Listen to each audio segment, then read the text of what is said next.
अस्सलाम वालेकुम दोस्तों। उम्मीद है आप सब खैरियत से होंगे। और पिछली काफ़ी सारी वीडियोस जो बनी तो बहुत सारे दोस्तों का ख्याल था कि सब में पीटीआई को क्रिटिसाइज़ किया, बाकी मामलात पे बात नहीं की। लेकिन बदकिस्मती से जितने मामलात हो रहे हैं इस वक्त उसमें सब में पीटीआई कहीं ना कहीं इन्वॉल्व है, जो पाकिस्तान के ख़िलाफ़ बातें हो रही हैं और मुझसे बर्दाश्त नहीं हो रही। और पीटीआई की सोशल मीडिया टीम की मैं हमेशा कहता हूँ कि वो बातों को इस तरह उछालते हैं कि कहीं झूठ कहीं सच की जगह ले लेता है, तो मजबूरन मुझे बात करना पड़ती है। आपने देखा कि आज पेशावर हाई कोर्ट ने जो सुन सुन पीटीआई बेक्ड सुन्नी ताद काउंसिल की एक दरख्वास्त थी जिसमें इलेक्शन कमीशन के फैसले को खुसूसी नशिस्तों के हवाले से चैलेंज किया गया था, वो पेशावर हाई कोर्ट ने रिजेक्ट कर दी। नॉर्मल जनरल परसेप्शन ये थी कि क्योंकि पिछले तमाम फैसलाजात पेशावर हाई कोर्ट के पीटीआई के हक में आए थे, तो शायद ये फैसला भी पीटीआई के हक में आएगा। आपको याद होगा कि खुसूसन जो बल्ले के निशान वाला केस था वो भी पेशावर हाई कोर्ट से पीटीआई के हक में आया था और बाद में सुप्रीम कोर्ट से वो रिजेक्ट हो गया था। लेकिन पेशावर हाई कोर्ट ने आज 2 सवालात पे डिस्कस की और डिबेट करने के बाद उन्होंने उन दोनों सवालों का जवाब ना में पाकर ये फैसला पीटीआई के खिलाफ किया। सवालात 2 थे। अगर आप मेरी शुरू की वीडियोस देखते रहें तो उसपे मैंने ये जो दूसरे या तीसरे दिन इलेक्शन के मैंने ये बात की थी, वो आपको मिल जाएगी। सवालात क्या थे कि क्या सुन्नी इत्तेहाद काउंसिल जिसमें इंडिपेंडेंट जो पीटीआई बैक्ड थे वो जिन्होंने शमूलियत इख्तियार की, तो सुन्नी इत्तेहाद काउंसिल ने क्या इलेक्शन में पार्टिसिपेट किया था, कंटेस्ट किया था इलेक्शन? तो उसका जवाब था नहीं। क्या सुन्नी इत्तेहाद काउंसिल ने पार्लियामेंट में कौमी असम्बली में कोई सीट जीती? उसका जवाब भी था नहीं। चारों सूबाई असम्बली में कोई सीट नहीं थी। तो लामोहला पेशावर हाई कोर्ट ने फैसला इलेक्शन कमीशन का बरकरार रखा और खुसूसी नशिस्तें सुन्नी इत्तेहाद काउंसिल को नहीं दी जाएंगी, ये बात तय हो गई। बैरिस्टर अली जफर का मैं इंटरव्यू देख रहा था और जो तमाम मामला पिछले आज सुबह से मैंने इनको फॉलो किया। शेर अफजल महमद साहब का बयान में सुनता रहा। उन्होंने कहा जी हम तो मजलिस वहदतुल मुस्लिमीन के साथ काफ़ी हद तक करीब हो गए थे और मुझे भी याद है हो गए थे। उन्होंने कहा जी वो अचानक से फैसला चेंज हो गया, अगले दिन वो बात कहीं कहीं चली गई, सुन्नी इत्तेहाद काउंसिल के साथ हमारा इत्तेहाद हो गया। बैरिस्टर अली जफर साहब का सुना था तो वो काफ़ी नाराज़ थे इन मामलात पे। और लेकिन ये बात उन्होंने बताई जब एंकर ने उनसे पूछा कि क्या आप लोगों को पता नहीं था, तो उन्होंने कहा कि हमारा इस हद तक रोल है कि हम कानूनी बात बता देते हैं और वो हमने बता दी थी। इसका मतलब ये आप समझ लें कि पीटीआई के दोस्तों को ये बात मालूम थी कि ये खुसूसी नशिस्तों पर इनका हक नहीं है। जो दोनों सवालात थे वो ना में थे। वो कानून इस चीज़ को मानता था कि अगर ये दोनों सवालात में से कोई एक भी पूरा हो, या तो इलेक्शन कंटेस्ट किया हो और उनकी सीटें हो पार्लियामेंट में, चाहे एक ही गुना हो जैसे मजलिस वहदतुल मुस्लिमीन की थी, तो वो नहीं था। तो बिला वजह का इंतशार क्यों क्रिएट किया गया? पिछले 1 महीने में एक क्रॉस मचाया गया, इंतशार मचाया गया, खलफशार मचाया गया। इंतशार की सियासत पीपल्स पीटीआई की आदत रही है। आप देखें मुस्तकिल बुनियादों पर पीटीआई ने कहीं ना कहीं इस तरह की बातें की हैं। 2014 से लेकर धरनों से लेकर आज तक बार बार मैं डिस्कस करता रहा। तो ये खुसूसी तौर पर मामला एक ऐसा था कि जो मुझे समझ नहीं है कि जब आपको एक चीज़ पता थी कि खुसूसी नशिस्तें आपका राइट नहीं बनता, तो आपने फिर उसको चैलेंज क्यों किया? और अब आप सुप्रीम कोर्ट में जब वो बैरिस्टर अली जफर कह रहे हैं हम सुप्रीम कोर्ट जाएंगे सिर्फ इसलिए कि फाइनलिटी ले लें ऑर्डर की। वो किस सवालात, 2 सवालात उन्होंने कहे। सवालात 2 क्या? एक तो ये जो सवाल था इसी को उन्होंने जोड़ के कनेक्ट करके एक सवाल बनाया। वो सवाल क्या? यही था कि क्या सुन्नी इत्तेहाद काउंसिल ने इलेक्शन में कंटेस्ट किया? इसको जोड़ा उन्होंने, और क्या सुन्नी इत्तेहाद काउंसिल की पार्लियामेंट में कोई सीट है? एक सवाल बना दिया उन्होंने। दूसरा सवाल उन्होंने ये कहा कि हम मौजूद सुप्रीम कोर्ट से पूछेंगे कि क्या अगर कोई नशिस्त इस तरह की खाली रह जाए जैसे इस तरह के केस में है, तो क्या फिर वो उन लोगों को मिलेंगी, उन पार्टीज को मिलेंगी जिनको उनकी मुतनासिब नुमाइंदगी के हवाले से ऑलरेडी दी जा चुकी हैं? तो ये सवाल पूछेंगे। तो कॉमन सेंस की बात यह है कि मेरे हिसाब से पार्लियामेंट तो मुकम्मल उसी वक्त होगा जब वो सीटें दी जाएंगी। अगर नहीं देंगे तो सीटें खाली रह जाएंगी, तो फिर पार्लियामेंट मुकम्मल तो ना हुआ ना। तो ये एक चीज़ ये क्लियर हो जाएगी। दूसरा आप देखें कि शहबाज गिल साहब ने आज एक एहतजाज का इनेकाद किया IMF के सदर मुकाम पे, और उन्होंने माफ्तार पार्टी वहाँ पे बड़ी जोरदार तरीके से दी। IMF पे प्रेशर डालना मकसद था कि पाकिस्तान की जो ये कर्ज का जो प्रोग्राम इस वक्त चल रहा है, जो पिछली निगरान हुकूमत ने किया था, उसका कुछ हिस्सा जो जायजा मिशन आया हुआ है पाकिस्तान कल रात से, और उस पर पाकिस्तान के वफद की उनकी से बातचीत चल रही है। तो ये और जो अगला प्रोग्राम पाकिस्तान जिसके लिए लेने जाएगा इंशाअल्लाह, पाकिस्तान बातचीत करने जा रहा है, तो डेफिनेटली वो उसको रोकने के लिए वो आज एहतजाज और धरने का प्रोग्राम था उनका। तो आप देखें पाकिस्तान मुखालफत में कहाँ तक चले गए। अगर बानी पीटीआई नहीं या पीटीआई नहीं तो क्या पाकिस्तान नहीं? क्या पाकिस्तान के बगैर पीटीआई या पीटीआई के लोग कुछ है? मेरे हिसाब से नहीं है। मैं बार बार ये बात कहता हूँ कि पीटीआई के दोस्तों को ये बात समझना पड़ेगी कि सबसे पहले पाकिस्तान है, और जब आप पाकिस्तान के साथ वफादार होंगे तो आप ये चीज़ें समझ लेंगे कि आपने इंडिपेंडेंट के तौर पर इलेक्शन लड़ा, आप की खुसूसी नशिस्तें नहीं बनती। इसी तरह अब जो मामला तय हो गए, हमारी पार्लियामेंट में हुकूमतें बन गई, तो आपको मैं बार बार कह रहा हूँ कि सबको साथ लेकर चलने की कोशिश करें। दूसरे नंबर पे मैं बात भी जो एक बड़ी इंपॉर्टेंट चीज जहन में आई कि आल पाकिस्तान मुस्लिम लीग जनाब जनरल परवेज मुशर्रफ साहब की जो पार्टी थी, वो परवेज मुशर्रफ साहब जब तक थे, आप देखें सोशल मीडिया पे उनके फॉलोअर्स की तादाद हजारों में, मिलियंस में थी बल्कि, और वो बड़े पॉपुलर थे। डेफिनेटली वो बहुत अजीम इंसान थे मेरे हिसाब से। लेकिन परवेज मुशर्रफ साहब के इंतकाल के बाद आज उनकी पार्टी कहाँ है? उनकी पार्टी कहीं नहीं है, खत्म हो गई, क्योंकि वो वन मैन शो था। तो मैं बार बार ये बात कह रहा हूँ कि जो पीटीआई है, अगर इमरान खान साहब को अल्लाह न करे कुछ हो जाता है, अभी बहुत सारे केसेस में उनको चलना है, और अल्लाह खैर करे उनको आगे क्या सजा मिलेगी और कहाँ तक पीटीआई की क़यादत कर सकेंगे, ये अभी कबल अज़ वक्त है बताना।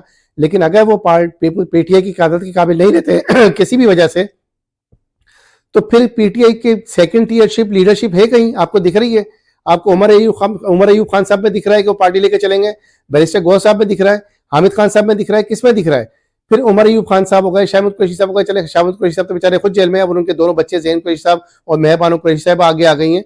लेकिन वो जो लीडरशिप चलाने की बात है, जो पार्टी लेके 25 करोड़ आवाम के बीच में से जो पार्टी अच्छे भले वोट लेके ऊपर आती है, उसको चलाने की तो मेरे ख्याल में कैपेसिटी इनमें नहीं है। अलीमा खान साहब में मुझे नहीं दिखती, वो अचानक से, ज़ाहिर है वो घरेलू खातून थी, अचानक से इमरान खान साहब के जेल जाने के बाद अपने भाई की मोहब्बत में आगे तो आ गई, लेकिन पार्टी चलाना एक अलग चीज़ है। तो वो सेकंड टीयर की जो लीडरशिप है वो मुझे पीटीआई में नहीं दिख रही। मुझे वही पोजीशन दिख रही है वन मैन शो वाली, कि आज अगर इमरान खान साहब किसी तरह पीटीआई से अलग कर दी जाते हैं किसी भी वजह से, तो फिर पीटीआई बहैसियत पार्टी शायद अपनी बका बरकरार न रख सके। तो जो हमदर्द पीटीआई के हैं, जो कारकुनान है, उनको छोड़ दें। कारकुनान का कहीं ना कहीं जाती मफाद बहरहाल रहता है अपनी पार्टी से, लेकिन जो हमदर्द होते हैं, वो हमदर्द एक खास तरीके से देख रहे होते हैं चीज़ों को, और ज़ाहिर है उनके लिए उनका मतवे नज़र सबसे पहले पाकिस्तान होता है। तो मेरी उन हमदर्दों से भी गुजारिश है, मैं भी हमदर्द था, कि आप अब इसको देखते हुए फैसला करें कि आज की जो डेवलपमेंट्स है सुबह से लेकर शाम तक, फिर आप सबसे इंपॉर्टेंट चीज़ एक मेरी जहन से निकल जाएगी, जल्दी से बता दूं आपको, कि साहिबजादा हामिद रजा जो सुन्नी इत्तेहाद काउंसिल के सरबराह हैं, वो बड़े गुस्से में थे आज। उन्होंने बिलाखिर एक मजबूर होकर बयान दिया। उन्होंने कहा कि बानी पीटीआई के साथ मेरी कमिटमेंट अपनी जगह बरकरार है और मैं उनके साथ हूं, लेकिन अगर, उन्होंने कहा, मैं मीडिया पे आकर अपना मुंह खोल दूं तो बहुत सारे पीटीआई के दोस्त, मोअज़्ज़िज़ दोस्त, शायद अवाम को मुंह दिखाने के काबिल नहीं रहेंगे। तो यकीनन कहीं ना कहीं कोई ऐसी बातें हुई हैं अंदरूनी खाना, जो पार्टी इस वक्त बिखरने को तैयार बैठी है। काफी हद तक तो आप देखें कि जो बानी पीटीआई से मिलके आता है, वो आकर अपनी एक प्रेस कॉन्फ्रेंस कर देता है।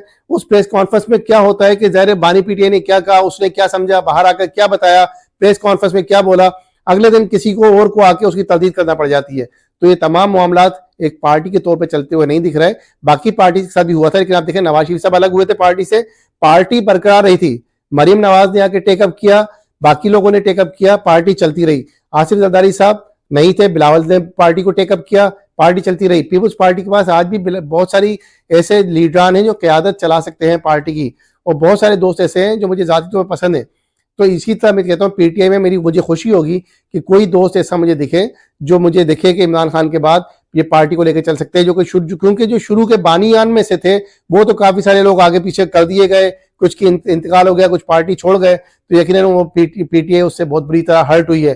फिर दूसरे देखें परवेज खटक साहब की जो पार्टी बनी, उसमें अगर पीटीआई पी, तो उसमें उन्होंने क्या कहा, उनके जो जनरल सेक्रेटरी हबीब औरकज़ई साहब, उनका बयान चल रहा था, उन्होंने कहा जी पीटीआई की तो हमसे बातचीत पूरी हो चुकी थी, हमें अगले दिन बानी पीटीआई के साथ मिलकर जब जेल जाके मिलना था इन्हीं खुसूसी नशिस्तों के हवाले से। उनके कहने पर जो है वो काफी सारी चीजें हम कर चुके थे जो उनकी रिक्वायरमेंट थी। अचानक से पता चला कि कुछ अगले दिन सुन्नी इत्तेहाद काउंसिल से उनका इत्तेहाद हो गया। तो इसका मतलब ये होगा बहुत सारे लोगों को धोखे में रखा गया।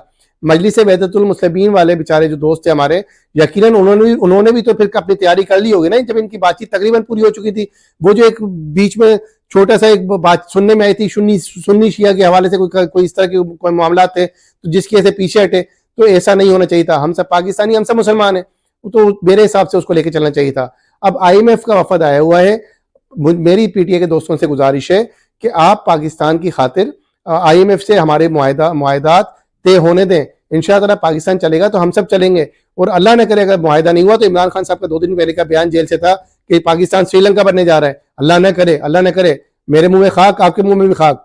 इंशाअल्लाह पाकिस्तानी हालात से निकल जाएगा। कोई 1.5 साल पहले जब आपने हुकूमत छोड़ी थी तो उस वक्त हालात बहुत ज्यादा बुरे थे, आज उतने बुरे नहीं है इंशाअल्लाह।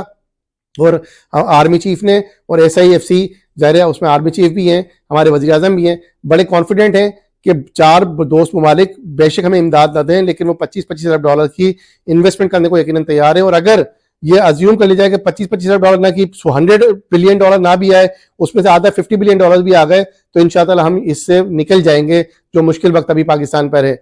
दूसरे नंबर पर सबसे इंपॉर्टेंट चीज़ देखें कि इमरान खान साहब की जो PTI की जो लॉबिंग थी अमरीका में, वो उसने क्या रंग दिखाया, उससे इंडियन लॉबी खुश हो गई। अमरीकी पार्लियामेंट ने हेयरिंग रख ली है पाकिस्तान के इलेक्शन पे, पाकिस्तान के इलेक्शन पे हेयरिंग रख ली है उन्होंने। जो बाइडन से काफी अर्से से काफी सारे पार्लियामेंटेरियन उनके कह रहे थे इलेक्शन के बाद कि आप पाकिस्तान के इलेक्शन पे आप जहाँ पे हेयरिंग रखें और उस पर एक डिबेट होगी और बात होगी कि पाकिस्तान की नई हुकूमत के साथ क्या ताल्लुकात, क्या उस हुकूमत को माना भी जाए कि नहीं माना जाए, ताल्लुकात बरकरार रखे भी जाए कि नहीं रखे जाए। अल्टीमेटली यार अगर पाकिस्तान से ताल्लुक अगर इलेक्शन को कलअदम करा दे देते हैं, नहीं मानते, इस हुकूमत को नहीं मानती अमेरिका, तो उसका direct impact IMF under influence है USA, तो वो ज़ाहिर है IMF भी नहीं मानेगा। खान साहब ये वही अमेरिका है जिसका सैफ अल इराक आपने कहा था गुलामी नहीं आज़ादी, हकीकी आज़ादी आपने कहा था। आपने कहा था हम कोई गुलाम है। आपने कहा था कि अमेरिका की मदाखलत हम बर्दाश्त नहीं कर सकते। अमेरिका ने हमें डिक्टेशन देने की कोशिश की, हम इस डिक्टेशन को नहीं मानते। आपने उस साइफर को लहराया था। आज ये वही तो अमेरिका है, ट्रक की बस्ती के पीछे लगा दिया आपने अवाम को और एक प्रोपेगेंडा मुहिम शुरू कर दी। वो प्रोपेगेंडा आज सामने आ गया। कहाँ है अब वो हकीकी आज़ादी? आज आपको खड़े होकर कहना चाहिए कि अमेरिका की पार्लियामेंट में पाकिस्तान के इलेक्शन डिस्कस नहीं हो सकते।